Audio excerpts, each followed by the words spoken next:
He finally got to see Jonathan Kuminga play basketball. We sure did. Oh, my goodness. So, of course, we know the Jimmy Butler news sort of changes things, we thought, and it did. It was a bad loss, by the way, to the Raptors. But 16 straight DNPs, and we see him coming off the bench, 20 points, 21 minutes. Okay, well, let's just start here, Chandler. Are we surprised that we got to see him play? No, I think Steve Kerr, and I really enjoy Steve Kerr. I think he's had a Hall of Fame career as a coach. I've never played for him, so I don't have certain feelings towards him that other guys might have, but he would look insane if at this point he didn't reach out to Kuminga or actually around and say, look, I know we're off to a bumpy start here. I know everything we've been through. Jimmy coming here wasn't the best for your on-the-court production availability for me to fit with Draymond, and Jimmy didn't make sense. But now we have no option. I know you're probably mad at me. I know I have my issues with you, but you're going to play, and you're going to play a lot, and just continue to do what you do and continue what you've done your whole career, and that's be productive in the minutes that you get. Now I think the opportunity is going to be there more. It still amazed me last night that he was like the 11th or 12th guy in. I'm watching the game. He's putting in every single person in the first quarter except Kuminga, and I'm just like, God damn, like, I wish you would have just started him and be like, my bad, dude, and swallow your pride and your whatever. That would have just at least let him be a little more confident and comfortable instead of waiting all the way to the second quarter. And you could tell the dude, he was nervous, getting in there. I mean, I love the way the crowd responded to him and cheered him on. He damn near airballed the free throws first free throw because he was so nervous. But he turned it around. He did what he always does when he gets minutes, and that was hoop. And that was 20 points in 21 minutes and efficient and 7 for 10, 5 rebounds. How is there no time for that stat line to find minutes until now? Yeah. I don't understand the situation. I don't get it. I like Steve Kerr, but this kid Kuminga, I feel like he's gotten raw into this deal, and I'm hoping he gets out of there because I want to see him flourish somewhere else on a team who he's wanted and appreciated. That's not here. Now it just feels like it has to be here because Jimmy Butler got hurt. Everything about this situation is just wrong, it's bad, and it's unprofessional. I do want to start off by saying I commend the young fella Kuminga for the way he's handled this situation. You've done it professionally, you've done it with grace, and you've done it in a respectful way. So with all that being said, I commend you for that. This situation with Steve is just continuing to get more weird by the day. It's almost like it's a personal issue at this point, because like Chandler just said, Jimmy is now, out for the season, and even with that, he still found a way to make Kuminga be the last person to come off the bench. It literally makes no sense. And I think we should start paying attention to the history, because for some reason, when it comes to the players, it's always easy to bring up their history. Anything negative in their history is the first thing brought up. So let's bring it up, as far as pertaining to Steve Kerr. We've watched him with Team USA find a way to not find minutes for Jason Tatum. We're talking about Jason Tatum. We are, sure. We swept that under the rug. Draft process with Anthony Edwards. He overlooked the talent. He had every, excuse in the book as to why he felt Anthony Edwards wasn't. Same thing with LaMelo. Now we're looking at this Kuminga. It's situation after situation after situation where he's continuing to downplay young talent. And we're now fast forwarding to this situation. And once again, we're overlooking it and kind of sweeping it under the rug. Something has to be said, something has to be done as far as why do these type situations continue to happen under the watch of Steve Kerr when it comes to young talent. So I just don't like that part of this. I just feel more awareness needs to more light needs to be shined on the situation, and it shouldn't just be where we're looking at the player. And it's not like Kuminga is this huge distraction guy who's a bad dude or messing up the locker room or being late to practices or shoot-arounds. You never really hear anything. Always heard his teammates take up for him. Yeah, Draymond said that he's been handling it better. Think about this, and even the fan base, who demands a trade publicly and then gets cheered in his first game back in that home arena? That never happens. So that just shows you how much he is appreciated and loved from everybody besides that coaching staff or Steve Kerr, or you know what I mean? I just want to know what's happening. Obviously, front office as well. Front office as well, for sure. But the owner loves him. That's the one thing that we've been told repeatedly. By the way, who gives someone $20+ million a year to not play him? Well, glad you asked. Warriors GM Mike Dunleavy was asked about Kuminga's trade demands before this game, and his response was, quote, in terms of demands, when you make a demand, there needs to be a demand. Now, I don't know what gaslighting means, but I'm almost positive that's it. Lou, what'd you make of this quote? This quote's epic. Hated it. Hated it. It made me cringe, and you just said gaslight. Like, it made me feel a certain way.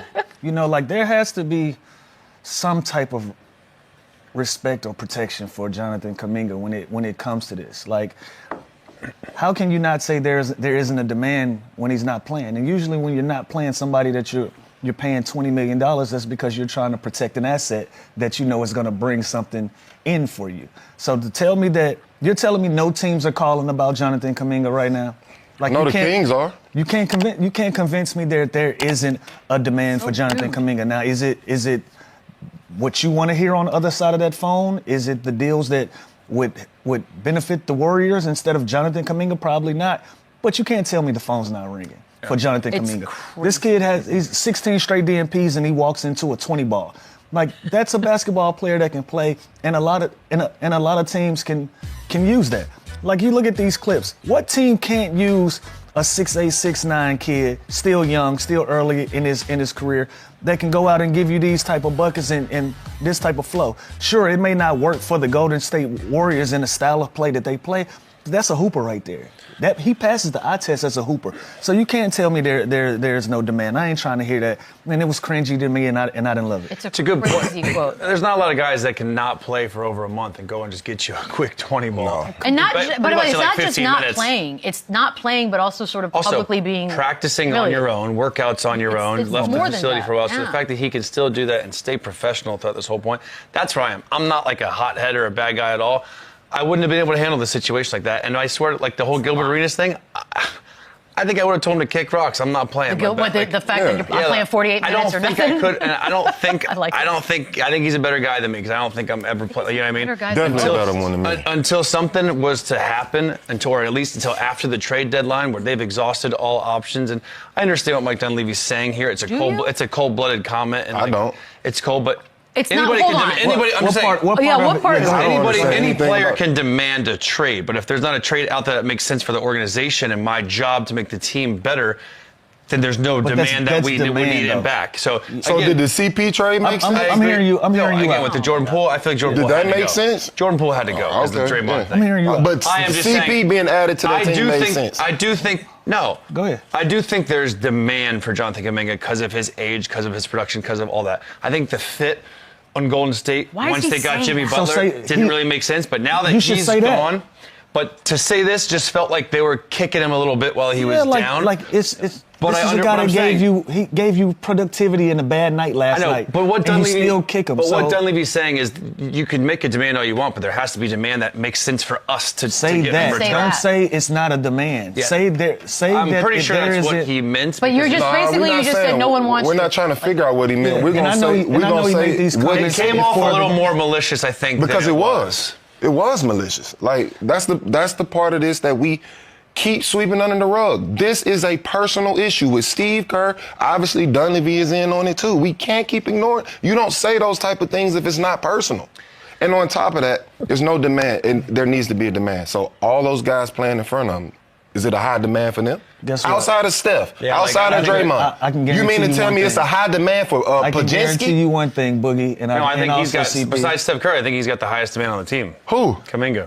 Absolutely. So what are we talking? So No, I'm saying I just don't. I think it was said. I'm still trying to figure out. That's what I'm saying. This I doesn't think, make I think it sense. came Hold off. up. I think it This came is- off like, look, we're not just Nah. going to trade him because you want to get traded. There's got to be something back we're going to Nah, get. let's Right now, go- your let's- value through whatever reason No, is let's low. go slow. Like I partially said. because of us, but just because you want to get traded doesn't mean I have to trade you. I think that is what his That's point not, was. that's Everyone not what he knows said. that. When you say, if I say I want cookies, there's no cookies. No, it might not be the ones you want. Right. But it's cookies. Can I give you an example that literally just happened yesterday? A friend of mine's agent who's done nothing for them, nothing, not one job, not anything, actually came to this person and said, you know what, you haven't really made me any money yet.